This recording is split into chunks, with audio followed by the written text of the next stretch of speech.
Hello world, my name's Jake Kaywell, and I'm currently staring at a 1958 Nash Metropolitan from Ragtop's Motors in West Palm Beach, Florida. And you know what? This little beauty is making me rather hungry. You know why? Because it's in vanilla white with pistachio green. And I'm serious, those were the factory colors and those were the factory color names. And the first thing you notice about this car is how diminutive it is compared to other cars at the time, especially American cars. It might as well be an English car, and there's more truth to that than you might think. You see, back in the early 50s, Charles Nash teamed up with the Austin Motor Company of Great Britain to help design a new small car, because they feel as though they could capture a greater part of the American market with that. And that's exactly what they did.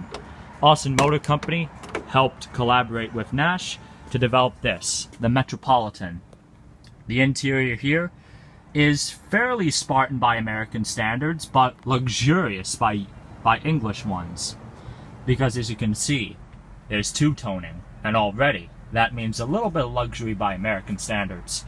Chrome-plated knobs, a very well-detailed speedometer, and a horn ring assembly and steering wheel that looks like it could have come out of a 1930s Opel.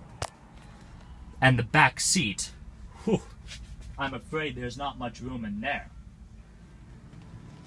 But if we return to the outside, you can see how cutesy of a car this actually is.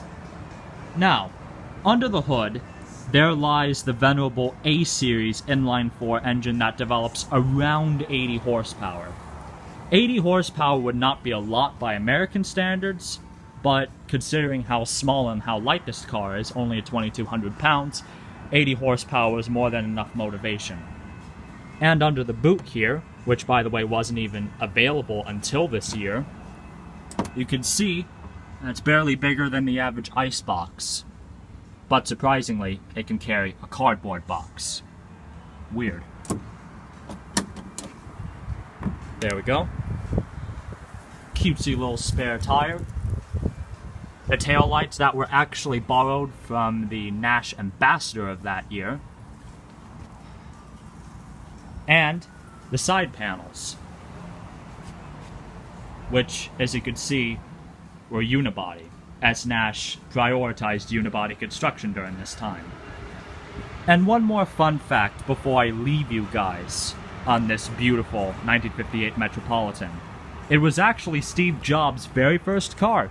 I'm serious. The Steve Jobs.